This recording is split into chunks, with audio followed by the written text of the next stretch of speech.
Hello and welcome to the Dream Job Ready podcast. My name is Dane Heape. I'm your host and I'm super excited to launch our first episode of 2021. Thank you so much for giving me some time off over Christmas and the New Year period. But I'm really excited to be back. We've got some great guests lined up and the first episode is awesome. I'm chatting today with Jen Heape, who is the co-founder of a voice and design studio named Vixen Labs out of the UK. Jen's working in a super exciting space that is voice tech, and the industry is a boom right now. Whether you're talking about devices such as Google Home and Alexa, smart devices such as smart TVs and in-car audio, or whether you're talking about the new phenomena that is Clubhouse and the, launch of voice-based social networks. So this is great. I hope you get something out of Jen. She's a great business leader. She's had some great jobs and had a great career so far, and she's really only getting started. So I hope you enjoy. Please note that the opinions of guests are their own and not those of the companies they have worked for. G'day, Jen. Thank you so much for joining me. Finally, we've tried a few times, but finally on the Dream Job Ready podcast. Guilty pleasure. I'm so pumped to talk with you today, just for selfish reasons. We obviously met many moons ago, which we'll talk about a little bit, an internship that you did with myself and Rip Curl a long time ago. But more importantly, you've got a dream job right now and one that's going to be super exciting moving into the future. So why don't you throw straight into what you're doing as COO and most importantly, co-founder of Vixen Labs, and tell us a little bit about the work that you get to do at Vixen. Yeah, for sure. So, hi Dane, awesome to be chatting to you. And yes, we finally made the world's worst time difference work. So that's always good. Well done. 10 out of 10 before we've even started. Right. Vixen Labs. We are a full service voice studio and agency here in the UK. We're based in the UK, but we work with clients all around the world. We'll also be shortly opening an office out in Germany as well. So that's an exciting little exclusive for you, Dane. So what does a voice agency do? Well, we help brands start their journey or deepen their journey in the voice and conversational tech space. Generally speaking, that falls into 5 big categories for us. So that is voice strategy, because actually a lot of thinking needs to go into it in terms of like, what is it? Why bother? Where is the opportunity? Who is the audience? What does this mean for my business? And it goes on and on. Voice search, that's huge. Actually making sure that your existing content is that can be found and is available and is also digestible through voice as well. That's something that's really important as well. When you're hearing content that maybe was made for the web, making sure that that also works when you're listening to it.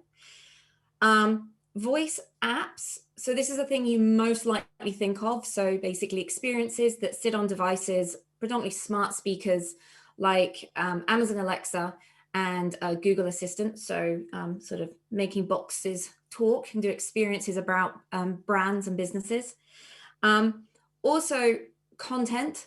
So the world of voice and conversational definitely touches on podcasts. Mm-hmm. So there you go. But also new and emerging areas that we may well touch on later on, but the emerging world of sort of voice and social, or even things like ensuring that deeper content like audio, songs, audiobooks, things like that are surfacing in the right way and accessible, and also creating content to live in those places. And also marketing, because voice is no different than any other digital touch point that we've ever had. If you build it, they probably won't come. You need to tell people that something exists. So if you build an app, you still need to tell you where it is, even if it's in this like cool new technology. And we work with some of the biggest brands in the world. So we work with McDonald's, an ex of yours, Dane. Mm-hmm. Also, quite a few clients in the banking world that I can't name because that's financial institutions for you. Also as diverse as Sony Music, Reckitt Benckiser, so lots of household names like Lysol, Dettol, dishwasher detergents, Vanish detergents, all these sorts of things, all the way down to food and beverage like Diageo, who do some excellent booze. So there Yes. you go. So hugely broad, as Yeah. is the voice ecosystem. And I guess that's part of the reason why I think you've got a dream job. You know, you've got an agency, I guess, that gets to work with clients of all shapes and sizes, as you've mentioned. And I think, you know, correct me if you think I'm wrong, but the exciting part of the industry at the moment, and it's not like it's, you know, voice has obviously been a tool and a device and an instrument of human beings for a long, long time, but and it has been in our world and in our marketing and in our lives in many shapes or forms. But I guess through technology, which is obviously what we'll focus on today, the expansion of devices to help enable it, different channels and mediums. You know, you mentioned things like podcasts, audiobooks. You know, this is everyday life and just, you know, I guess consistent and common instances for most people every day. You know, wake up, listen to an audiobook or a podcast, or talk to your Google Home or your Alexa device and ask what the weather's doing, etc. It's so normal now, but it hasn't been that normal for that long. So I'd love to know, and one thing I want to convey and hope you convey out of this quick podcast we do is around why people should be excited about working in this space and how they go about it and where they should focus. But prior to that, like, how did you narrow in on this and foresee this as the opportunity where it was going? Because, you know, you've had quite a few different roles and different jobs and worked with some cool companies over the time. If you can sum it up for me, how did you narrow in and focus on this and get laser pointed on this in the recent years? The short answer is I focused on doing what I love and what I'm passionate about, and kind of followed that scent almost into voice. You know, voice, you know, Vixen's only sort of 2.5 years old now. We're super young company. You know, voice wasn't really much of a thing 3 or 4 years ago. So I think it would be just a lie if I said I had this vision 5 years ago that voice was where it was all going to go, because actually, and one of the reasons why voice is so exciting is constantly evolving with a rapidity that is just like breathtaking. Like every week something new happens that fundamentally changes what we may or may not be able to do within like all the opportunities and the technology that we have at hand. I mean, I started off as a journalist right back in the day. My love is for words and for communication and the power of language.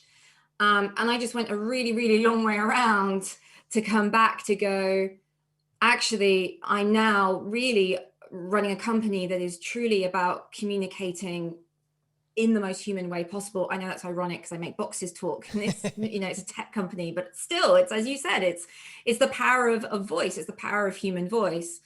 And I'm, you know, in many ways, I've never written as much now as I did for many years. You know, I spent over a decade in digital communications and advertising. So actually the craft of words is really what led me here. And it just so happened that it also happened to be a really exciting tech ride as well to boot. Oh, for sure. And I guess if I can ask you, you know, what excites you most? You know, you've sort of, you're doing something you love, which is gold. As you look and treat it short term, because things are moving so quickly in the industry, as you mentioned. But what really excites you at the moment about the industry and about the work that you're getting your hands off? What's the stuff that you're just like, wow, this is fun. I love this. I guess I've always been a bit of a thrill seeker, whether that was like, you know, harking back to the good old days, Dane, but, you know, even if it's about like working in, you know, sort of outdoor or extreme sports and so on and so forth, you know, if you're working in a tech area as new as voices, you have to enjoy the ride. You have to enjoy the roller coaster.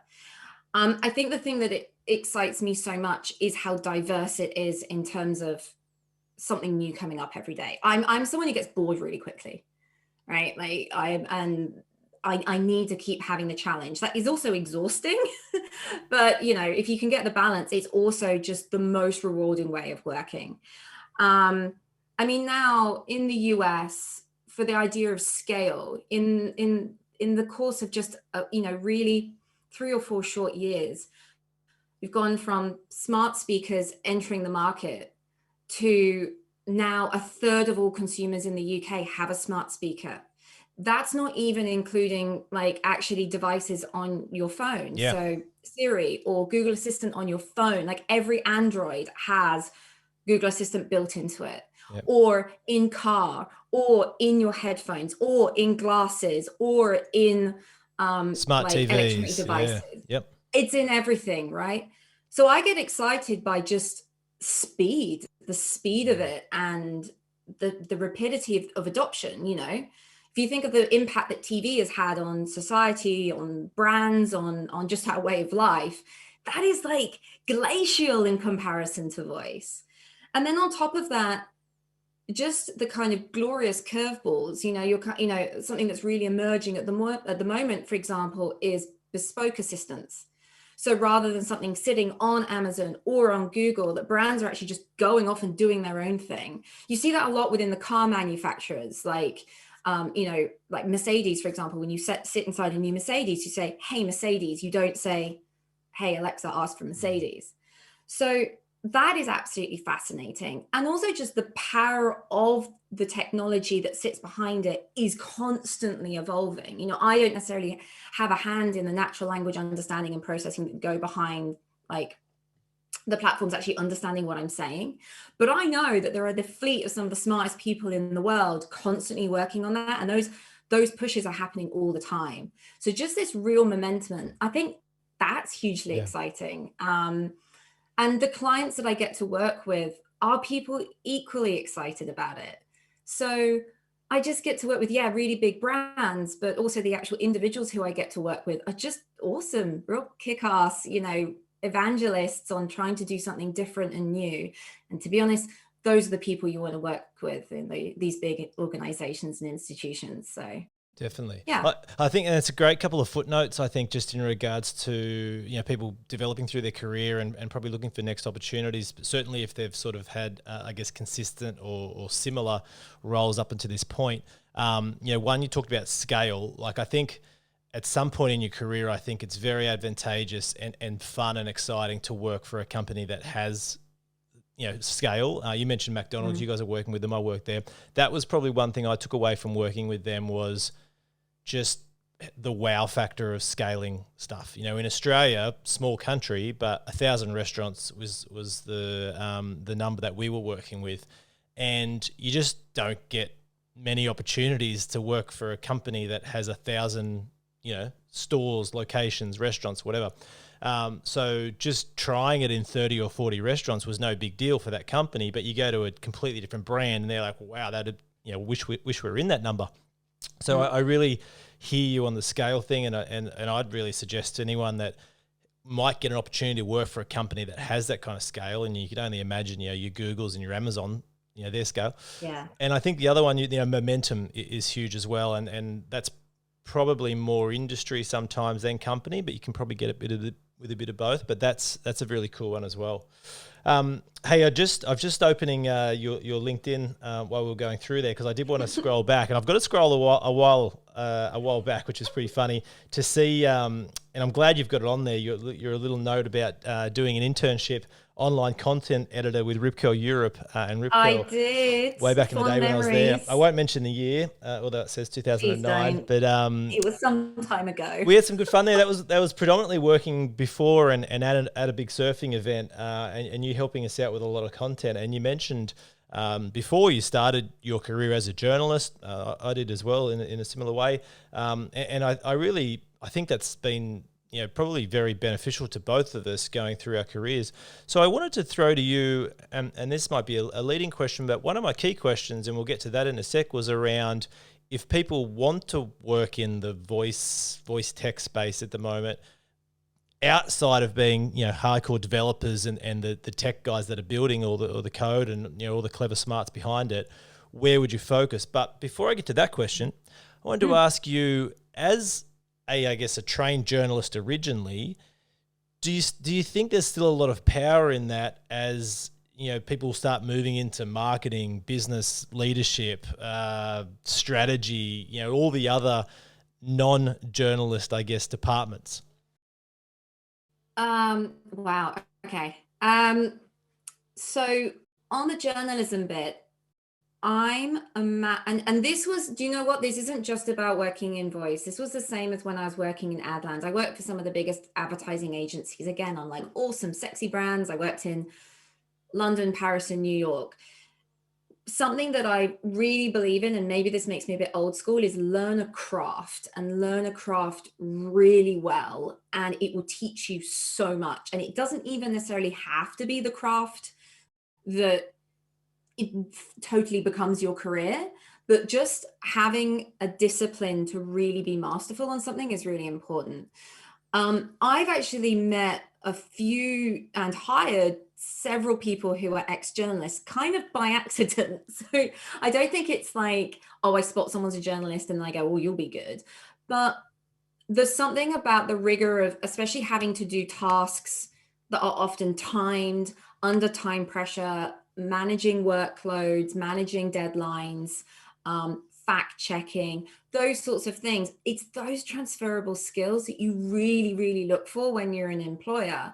And I mean, I talk about journalism because that's where I came from, and obviously you as well, Dane. But, the rigor of learning a craft, I think, is hugely valuable. So don't, and maybe that's a transferable skill. So there's anybody listening who's wanting to, go like, hang on a minute, I work in content, or I'm a journalist, or I work in, audio production. Like, how am I going to get all the way across over to voice? It's like, well, you'd be surprised, actually. It's a huge amount of transferable skills and things that are really attractive to an employer. Yeah. Not sure if that answered your question. About it does for sure. And, and I think it's, anyone listening, it doesn't really matter what the industry is, whether you've studied psychology or whether you've studied, something completely the opposite of that. There's still potentially, avenues to get into this industry. Also, just don't let people tell you no. Also, I cannot tell you how many times someone has sucked through their teeth and tutted at me going, well, that's impossible. Yeah, wow. It was impossible for me to move to France, not, barely speaking French. It's like, well, I moved there and I damn well learned fast, it's impossible to move from journalism into advertising. It's like, well, I went in through content and I found a little bridge and I jumped on it and I found a way through it. Or, how do you move from like being essentially an advertising creative? Sure, I was working in innovation roles, in like creative technology roles, but still basically Adland, to then, be a co-founder of essentially a tech startup. Don't let anyone tell you no. As long as you can see the connection, and that connection is taking you in the direction of what makes you passionate and what makes you get out of bed in the morning, screw it. Yeah, you'll find you do you. You'll find the right person, the right time, the right company, and the right situation for sure. Now, this is the $1 million question, but as I guess a leader of your agency that's constantly employing people, constantly probably talking to different agencies that require different resources and directions for projects. Again, outside of the guys and girls building this technology, where is the opportunity for the workplace and the workforce, do you think, in this industry? So wide, like way wider than you'd think. Wow. So, first of all, I'm going to list out some of the type of job roles that we have in the agency. Yeah. But also just to say, like, people come from such diverse backgrounds. I've got people who've come from radio and audio, but never worked in like an agency setup before. We've got people who've come from like pure advertising we've got people who come from like massive companies, people come straight out of college, really genuinely, really, really diverse backgrounds. We definitely hire hybrid roles as well. Like I said before, everyone has a craft, everyone has their thing that they are specialist in. The worst thing to do is to be a generalist, because it just means you do a little bit of nothing very well. But it doesn't mean you can't also be sort of like wear multiple hats, but have your thing that you do. And then in terms of the type of job roles, so we have producers. So producers are usually a hybrid of project managers, client services, And sort of basically they're the glue of the project. So these are the people who are super organized, who can help put together project plans, put together budgets and all those sorts of things. And a lot of those, putting together a scope of work, that comes with age and experience, but that's often like you might have a transferable skill set. I mean, you may well have some qualifications in project management, but it often comes from actually other hybrid roles and you move into that position. We have people who are creatives, so that actually need to come up with the ideas for the things that we might want to propose to our clients. We have script writers. We have people who work on audio. So not sonic branding, so not like the jingle, but actually in voice experiences, you have all the little sounds that help you navigate an experience in a way when you don't have visuals. But then saying that, we also have visual designers as well. We have strategists. And strategists that can really vary from like kind of pure, like kind of what you'd imagine like an agency brand strategist to be, all the way through to almost like tech strategists. So it can be a really broad sweep. Obviously, VUX, so voice user experience designers, that's my particular love and domain, as well as scripting. So really the people who map out and explore the way that the experiences need to unfold and to have meaning for users, but also not forgetting there's a synergy between strategy and UX, which is finding the opportunity, finding the use case, finding the needs and the need states of the user as they move through an experience. Because it's really important to have quite a high, how can I put, like, emotional intelligence when you're designing for voice. Like, sure. You have to have a lot of empathy that there is someone in their home probably doing something else at the same time, maybe with screaming kids, maybe trying to multitask, maybe and really put yourself in the position. So there's a lot of like very empathic thinking that has to happen in the design. And then we've got developers, the bit that you'd probably imagine, but actually those developers can be really diverse. Sure, they're actually coding up the experiences that we make, but they also need to understand about how bigger businesses operate. Like, how is an API structured and what does that mean? How do I get through all the like gazillion permissions and things that you need to be granted to be able to get access to some of the backend systems of businesses? I won't go any deeper. It gets pretty boring. But yeah, and there's all of that. And then there's the people who help us out with doing marketing and things like that. So it's a hugely, hugely broad sweep, but it all comes back to voice and conversational technology in some shape or form. So you could be creative mindset, you could be someone who likes to think about the like crafting the experiences in terms of the journey, so UX, or you could be a maker, or you could be a strategist, and you could be a dreamer. There's something kind of for everyone. You just have to have a passion for learning sometimes quite fast, and collaborating as well. Like, all our teams are very blended, so everyone works together on a project. Yeah, that's awesome. And obviously, yeah, like every industry, every business filters down to finance, HR, operations, etc. All that jazz. You can't escape it.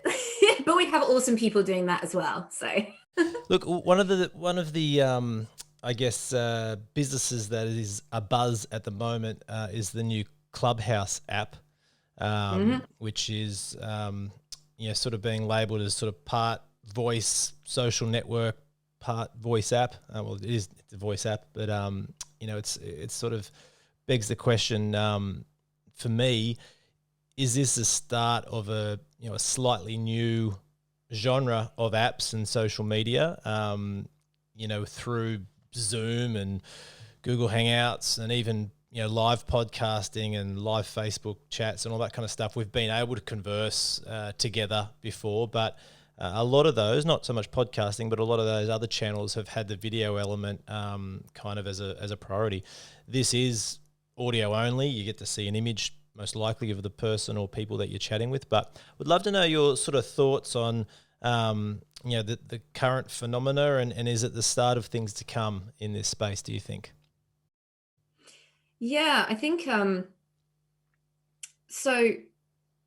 I very specifically on Clubhouse, and then there's like the wider thing as well. There's been a lot of chatter in the voice tech space about like who's going to crack like voice and social. because right, like it makes sense, but kind of none of us were like, yeah, well, you can kind of see like maybe where it would go or whatever. And then Clubhouse is just like, boom, mic drop, exit stage left. So I'm obviously extremely interested to see where it goes. And I mean, in terms of like the noise it's making and the cross section of people it's attracting, I mean, to me, it's looking bigger than TikTok. Just in terms of speed, it's not niche. And also the diversity of things that people are talking about. Like, there's a lot of kind of nonsense on there, but there's a lot of like really intense business discussions on there, or people talking about politics. Like it's hugely broad. I think also what it taps into is a real desire for a more human connection. Yeah. I think that's really the big thing. That's what I meant. Like, I'm going to talk about the overarching thing. Like, Clubhouse is a huge part of it, but I think we're sick of screens. We're Zoom fatigue is, the buzzword of 2020, and no doubt for 2021 as well. And I think that, that's why people love podcasts so much, because there is that intimacy. You can really hear two people talking, and without the distraction of screens, of everything else that's happening around it. Same thing with Clubhouse. You're really hearing a discussion, but one that you can be part of. So it's like kind of podcast plus. But even the huge prevalence now of sending voice notes, sending voice memos. So, whether that's on platforms like on WhatsApp, or even now people using it on like LinkedIn, or even on like Instagram and things like that. I think there's a desire to just not constantly be typing or speaking at a screen, and to have a bit more of a verbal connection. And especially here in Europe, where we're still very much in the grip of COVID, there's a huge desire to have more human to human connection. And I think really that's what it's appealing to. And that's a really exciting space, obviously, for voice, because that is the promise of voice as well. Yeah, no, I'd echo that. And, obviously conversation and, and voice is a social element. The other one that's sort of triggered my thoughts on it is the accessibility to it as well. I feel like as things, as the scale of wireless headphones has increased, which has put less demand on holding a device or being connected to my computer or whatever, I think will allow apps like this to scale, because it's just easy. Like, yes, you've got to raise your hand if you're not one of the official Clubhouse owners or room owners. You still got to use the device a little bit, but once you're talking, or if you're just listening, you can put your phone next to you and just sit there with your wireless headphones on and Exactly. engage with it. Let alone if you want to, I suppose, and where it may get to, talk to Alexa or Google Home or a different device and converse with that bit of hardware, which is linking you into Clubhouse or the equivalent app. And I feel like it was the same when I guess when gaming really jumped on the comms part. So you could talk to the person you were playing with or the people you were playing against. Fortnite, it's obviously huge, but there's a lot of different games where you can converse with people you're playing with. And it was just simple. You put your headphones on, you still, it's not distracting you from what you're doing. You're still, gaming, and you've got the controller in your hand, but it just enabled that more. So I feel like that's the opportunity as well. Yeah. Definitely. And I think it's also amazing for networking, for professional learning and exploration. When I get to the end of the day and I've spent 9 hours in front of a screen, trust me, the last thing I want to do is to be on another webinar. Maybe some people are more tolerant than I am, but I'm like, I'm done. I am done. I'm going to go and bake some bread. Like, I really can't handle it anymore. But actually just tuning into something on Clubhouse, maybe you just listen for like 10 minutes or something. It's actually much easier to multitask, to weave it into your life in a more human way, in a more compassionate way, weirdly enough. I think it's just trying to find more diverse ways of being able to communicate with each other that's just easier and fits into our lives. Like, everything's a bit of a struggle at the moment. So It is. Anything that helps that, I think, has a real attachment for people. Yeah, I agree. Anything that can enable or empower is great. Look, Jen, I really appreciate not only your insights and thoughts on the new phenomena that is the Clubhouse app, but just in general. As I said, guilty pleasure of mine. You're working in a space and an industry and running your own agency, which is huge. I didn't even get to ask you about that, so maybe that's a follow-up podcast we could do around actually managing people, hiring people, et cetera, et cetera. But the industry you're playing in, the work you're doing, it's a very inspiring to me and very exciting to me. So yeah, guilty pleasure on the dream job for me. But I think you've shared some great insights for the listener as well. And you're only getting started for sure. It feels like a while ago since we did some intern stuff, but it's super exciting what you're doing. And I really appreciate your time on the podcast. No, it's an absolute pleasure. Actually, I was gonna pop something up on LinkedIn of like some top tips, because we are doing a load of recruiting at the moment. Awesome. So if you're interested in me sharing just like a top, like really, really functional things, because rather than me putting it on LinkedIn, I can tell you. Yes, please. Is just really small things, like be on time for an interview, do your research, answer questions succinctly. And if you don't know the answer to the question, just say, I don't know. Honesty is never a problem. Waffle is alarming. I love that one. And yeah, just do that little bit of prep. And you don't have to be like inhuman, like perfect. You don't have, no one is expecting you to be a robot.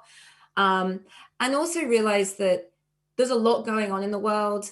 And also the people who you might be talking to, even the people interviewing you, might also be doing stuff as well and have stuff going on in their lives. So let's everyone, respect each other's time and treat everyone with a bit of compassion.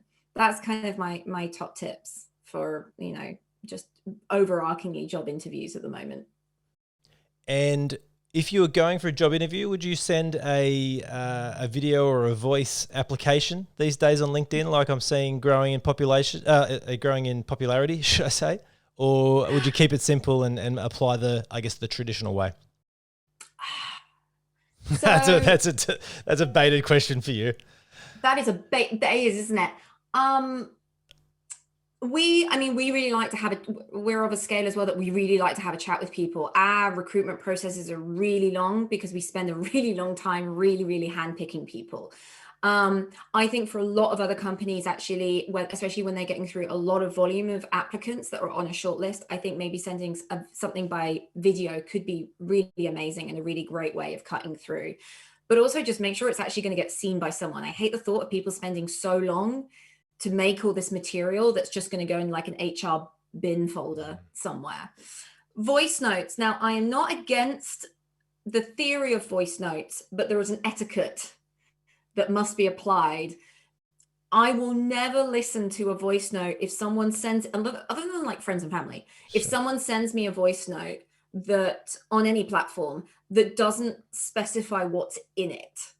Right. Because like I get a lot of sales calls and emails of like, oh, here's some software, all that kind of stuff. And if I can't see what's in the email or in the voice message or in whatever it is, I won't open it, because it's like blue ticking someone. Sure. You're inviting the next stage. So it might be a new technology, but politeness is so important. If anything, it's maybe more polite. So introduce yourself, say why you're sending the voice note and what is contained within the voice note. And then by all means, go ahead. No ambushes. Ambush is bad. That's a very easy tip, but that's a great one.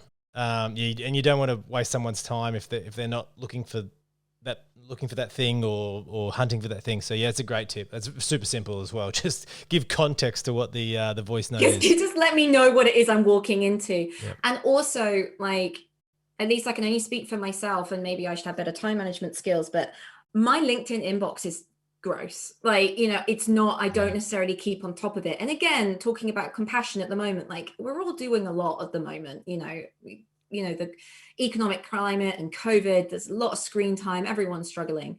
So don't be dispirited if maybe someone doesn't reply straight away, or it takes a while, or if you're not getting through on one comms channel, maybe try another way, like don't be, don't be dispirited if it doesn't go exactly, you don't get the response that you want. It's probably not personal, and it's probably just because someone's inbox is as hideous as mine. That's fair, and you're not the only one as well, Jen. LinkedIn inboxes, stay out of there if it's not yours. You just don't give up after a while. That's true. Hey, that's I really appreciate that nice, precise list of interview and application tips. Always helpful for people to hear that. I especially like the one around, if you get a question you're not sure about or you don't know the answer to, don't feel like you need to waffle through something just to prove yourself. Just acknowledge that you don't know and there's something you need to learn, or I need to go on about this, etc. I think that's a great tip as well. And I find that really impressive, by the way. People might think it's a failing. I find it really impressive to go, I don't know that, but but this is how I'll go and find out. Yep. Like, I'll go and learn, or I know where I can go and ask, or I'll get back to you, or can I email you my response if I need to go and research something. I'd say that in a job as well, right? Like, if you're in a meeting, especially if it's with a superior and they say, where's this and this,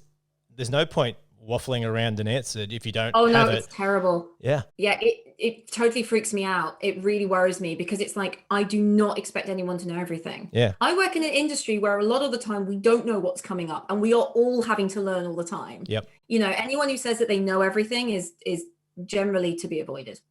Additional tip on that, just from personal experience as well. If you don't know the answer and you say, I don't know, but I'm going to get it and I'll email it to you, make sure you do, because that boss or CEO or manager won't forget, most likely. So they'll notice if you haven't sent it to them by the deadline you have said in that meeting. So, hey, Jen, 100%. Thank you so much for this. This has been awesome. Pleasure. Superstar, UK time zone, as you mentioned, but global audience. So, hey, thanks heaps. Really appreciate it. Absolute pleasure. Thanks so much.